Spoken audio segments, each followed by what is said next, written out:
Good morning, my friends. It is a chilly morning, and we are going to continue our series in Philippians. We're in Philippians 2, verses 12 to 18. My friends, in this passage, you could pick any one verse. Every one of them is simply amazing. You could look at it, you could study it, you could meditate on it, you could teach on it for a week if you wanted to, because it is so beautiful. But I want to start in this place.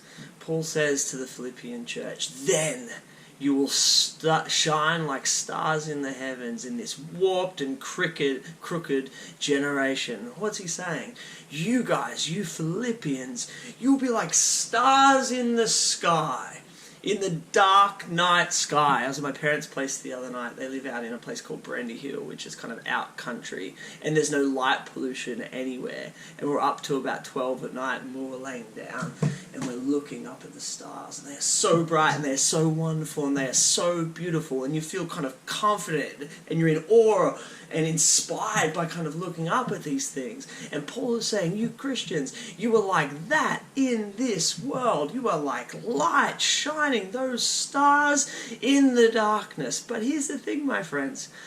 What does that even mean?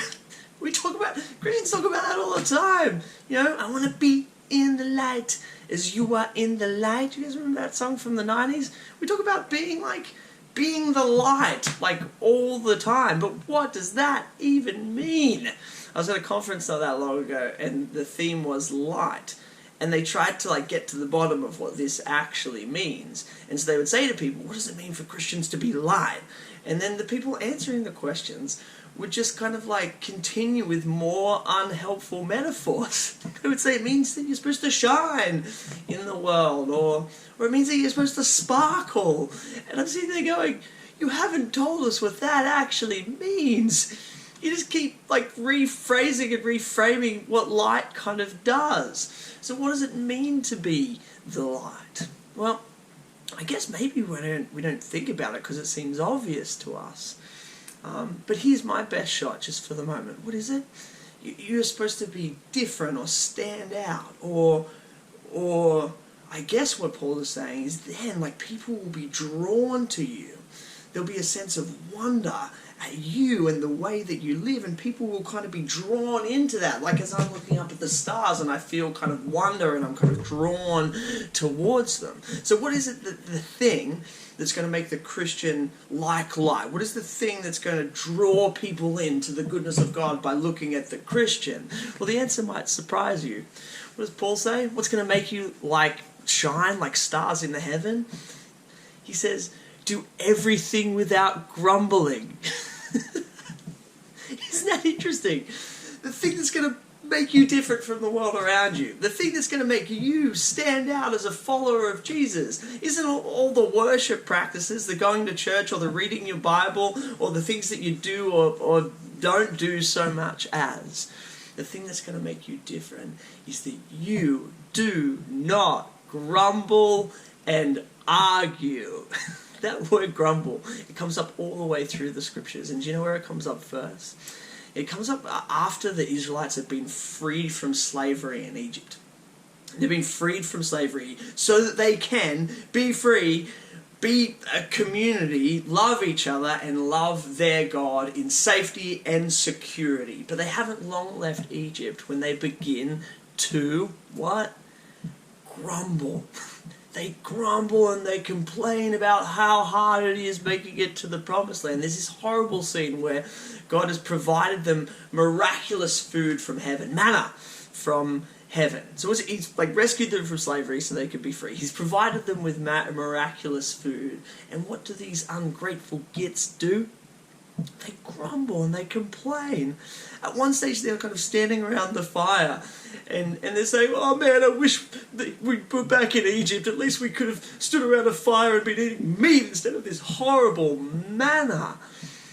The ungrateful hide of these people.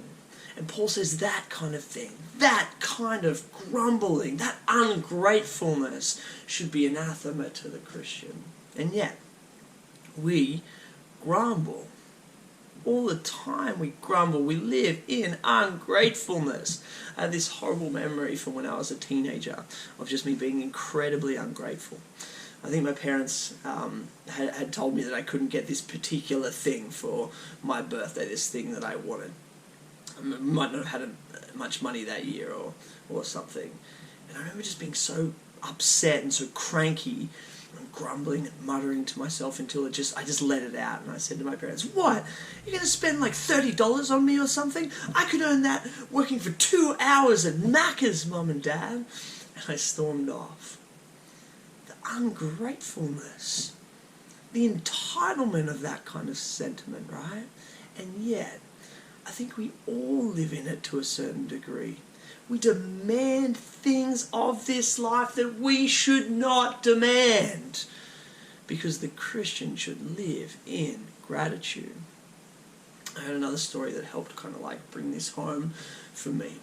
It was of a guy who'd been rescued or saved during the war. He was injured, and his lieutenant came out to rescue him. And he picked him up off the ground and he dragged him all the way back into safety. But just as they were getting into safety, the lieutenant was shot in the back and he died. The story goes that this man was having dinner with the lieutenant's parents not long after that. And he's sitting there and he's drinking a whole bunch. He drank so much that he started swearing and he was angry and he's just going off on all these kind of tangents. The lieutenant's parents is left there sitting, what's going on? And as they left that place, they said to themselves, to think, our son died for that man. How ungrateful. Now, look, I don't think we can blame this man, the horrors of war and having someone die in front of you.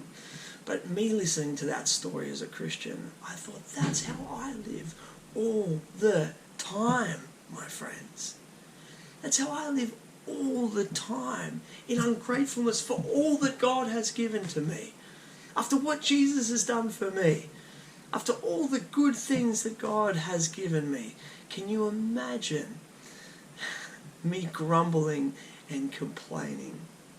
Yeah. Paul says the Christian lives with a deep-seated gratefulness for all that they have and everything that God has given them. So how do you stop grumbling and complaining? How do you live in gratefulness? Well, it's interesting. This is how Paul says that you do it in verse 12. He says, "Continue to work out your salvation with fear and trembling, for it is God who works in you to will and act in order to fulfill his good purposes." What's he saying? He's saying you and God, you work together. You work out your salvation. But all the while, God is working in you to will and act according to his good purposes, to stop grumbling. So what do you do to stop grumbling? You don't sit there and think to yourself, how do I stop grumbling? How do I stop grumbling? I've got to be grateful. I've got to be grateful. No. The answer is you surrender yourself to the will of God, to the goodness of God. You hand yourself over to him.